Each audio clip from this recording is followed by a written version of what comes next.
Hello everyone, welcome to our first sessions of English language assessment. Today, we will explore the basic concept of assessment, why assessment is important, key principles, and the differences between test assessment and evaluation. Before we start, think about these questions. What words comes to your mind when you hear the word assessments? Feel free to type your answers in the chat box or comment section. First, let's discuss what is assessment. Assessment is not just about giving a test at the end of the semester. It is an ongoing process that happens every time teachers observe, ask questions, or provide feedback. According to Brown 2004, assessment is an ongoing process that involves much more than testing. Whenever a teacher gives comment on a student's response, asks students to self-reflect, or observe classroom participations, that is assessment happening informally. Bachman and Palmer in 1996 emphasized that assessment is about gathering information on students' ability to perform language tasks, and it is about collecting evidence over time to understand students' skills. Meanwhile, Richards and Smith's 2010 define assessment as the collections of information to judge the effectiveness of teaching and the success of learning. In conclusions, assessment is a continuous active process and not a one-time event. It is essential for understanding the learning journey and not just the final destination. Let's quickly summarize. Assessment is a continuous process. It doesn't happen just once. Every classroom activity, project, or interactions offers a chance to assess learning progress. Number 2, variations. Assessment methods can include tests, quizzes, oral presentations, peer reviews, portfolios, self-assessment, and even informal conversations. And the last, it is student-centered. The goal is to help students to improve, not just assign a grade, but assessment gives students clear feedback about where they are and where they need to go next. In a good classroom, assessment is woven naturally into learning activities. It becomes part of teaching, not something separate from it. Now, why assessment is important for teachers? Let's dive deeper. First, assessments identify strengths and weaknesses. Assessment helps teachers recognize what students already know and what they still need to learn. This information is crucial to adjust teaching strategies. Second, assessments improve lesson planning. Knowing how students are progressing helps teachers design lessons that are targeted and effective. If assessment shows that many students struggle with grammar, the teacher can focus more on grammar exercise. The third, assessment provides feedback. Assessment gives students insight into their own learnings. Good feedback guides them on how to improve and motivates them to keep trying. The fourth, assessments track progress. Regular assessments document students' development over time, helping both teachers and students see long-term growth. While at last, assessment meet accountability needs. In many education systems, teachers are required to provide evidence of student achievement to parents, school administrators, and government bodies. And assessment data support these points. For example, imagine teaching speaking skills without any form of assessment. You might assume students are improving, but without checking their pronunciations, fluency, or confidence through activities and feedback, you would have no real evidence of their growth. Thus, assessment acts like a roadmap. It shows where students are, where they need to go, and how to get there. Before we talk further about the assessments, let's discuss the principle of good assessments in language teaching. There are 5 key principles that you should remember. The first, practicality. The second, reliability. The third, validity. The fourth, authenticity. And the last, washback. Each principle makes assessment more effective and meaningful. Now, let's focus our discussions on each principle of assessments. Good assessments follow several important principles as follows. The first, practicality. It means an assessment should not be too costly or too time-consuming. For example, a short online quiz is often more practical than a 3 hours written essay. The second is reliability. It is about consistency. If a student takes a test twice under the same conditions, they should get similar results. Reliable assessments build trust in the results. The third, validity. It means that the assessments truly measure what it is supposed to measure. For instance, a reading test should assess reading skills, not memory or general knowledge. And the next, authenticity. It brings real-world tasks into the assessment. Authenticity makes assessment tasks similar to real language use. Instead of writing a random paragraph, students might be asked to compose an email which feels more natural and meaningful. And the last, washback. It is about the impact that assessment have on teaching and learning. Good assessments encourage students to study. They should study regularly and help teachers adjust their methods to support the students' growth. Now, it is time to talk about 3 important terms in this course. They are tests, assessment, and evaluation. Their meaning is somewhat interchangeable, but actually bear a significant difference.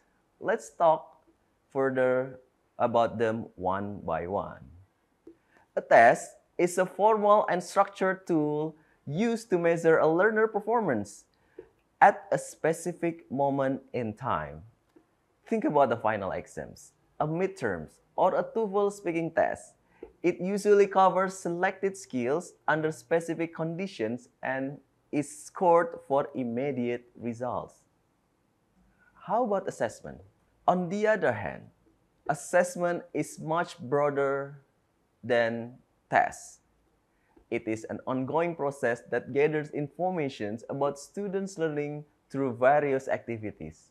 These include weekly quizzes, reflective journals, peer reviews, classroom observations, or even informal conversations. Assessment happens both inside and outside of the test. It helps guides teaching and learning continuously. The last concept is evaluations. Evaluation is about making judgments. It displays big pictures, decisions based on the information gathered through assessments. For example, evaluating the success of a course, deciding whether a new teaching method was effective, or determining if students are ready to move to the next level. So remember, all tests are parts of assessments, but assessment includes much more than just a test. Evaluations use assessment data to judge the effectiveness of programs, instructions, or students' performance at a broader level. Understanding these differences help you become a more reflective and effective teacher. Now let's discuss the role of English assessment on students' English proficiency. English language assessments serve as essential tools in both evaluating and enhancing students' learning proficiency. Through a variety of formats such as formative, summative, diagnostic, and standardized testings, assessments guide language learning and instructional planning. The following points elaborate on the key roles of English assessments in shaping students' proficiency. The first, diagnosing proficiency levels. Second, setting learning goals. The third, providing feedbacks. The fourth, shaping curriculum instructions.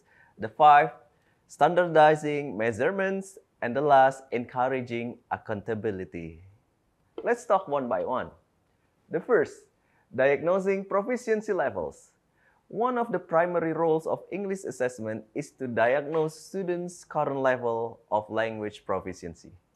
Through diagnostic tests, educators can determine how well students perform in the core areas of language learning: reading, writing, listening, and speaking. The initial evaluation is critical because it helps teachers understand the specific needs of each student. For instance, a student may demonstrate strong reading comprehension skills but struggle with spoken fluency.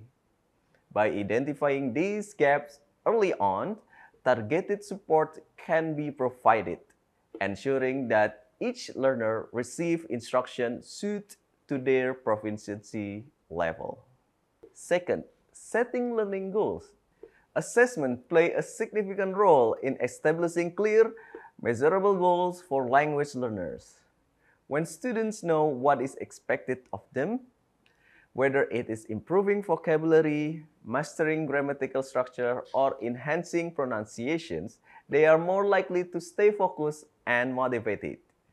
Assessment results can serve as milestones, giving students a sense of progress and achievements. Teachers, in turn, can use these goals to structure lessons and activities that progressively build towards improved proficiency. The third, assessments provide a significant feedback. Effective feedback is one of the most powerful outcomes of language assessment. Feedback, whether written or verbal, offers students insight into their performance, highlighting both their accomplishments and areas needing improvements. Constructive feedback guides learners to reflect on their mistakes and to take corrective actions. For example, in writing assessments, comments on grammar usage, coherence, vocabulary choice can help students refine their writing skills over time. This reflect process is vital for long-term language development. The fourth, assessments shaping curriculum and instructions. Assessment results provide valuable data that educators can use to make informed decisions about curriculum designs and teaching strategies. If an assessment shows that a majority of students struggle with listening comprehensions, a teacher might decide to incorporate more audio materials or listening exercise into their daily lessons. Similarly, if speaking skills are found to be underdeveloped, more classroom time might be devoted to pair work, discussions, or presentations. In this way, assessments ensure that instruction is responsive to students' real-time learning needs. The fifth, assessment has a role as standardizing measurements.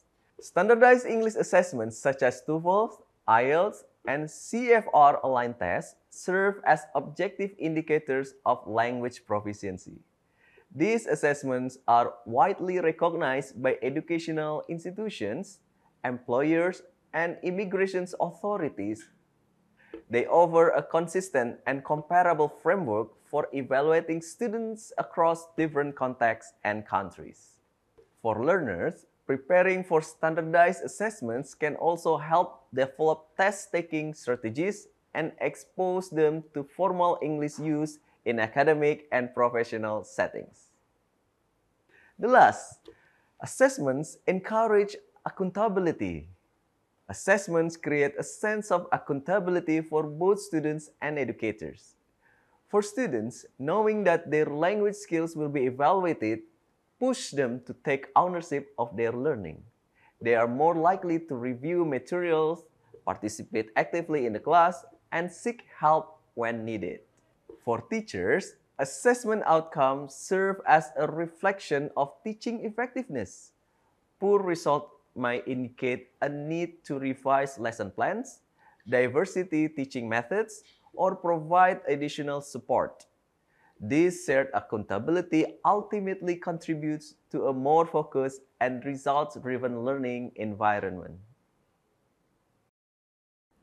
In conclusions, English assessments are not merely tools for assigning grades.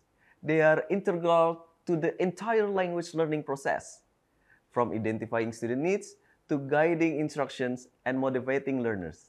Assessment help shapes a more effective, personalized, and goal-oriented approach to language education.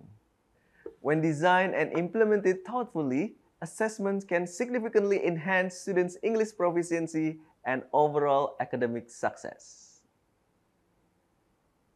Well, congratulations on completing today's sessions. Let's quickly summarize what we have learned. First, we discovered that assessment is much broader than just giving students a test. It is a continuous process that helps teachers understand students' learning progress and needs. We also explored the 5 essential principles of good assessment.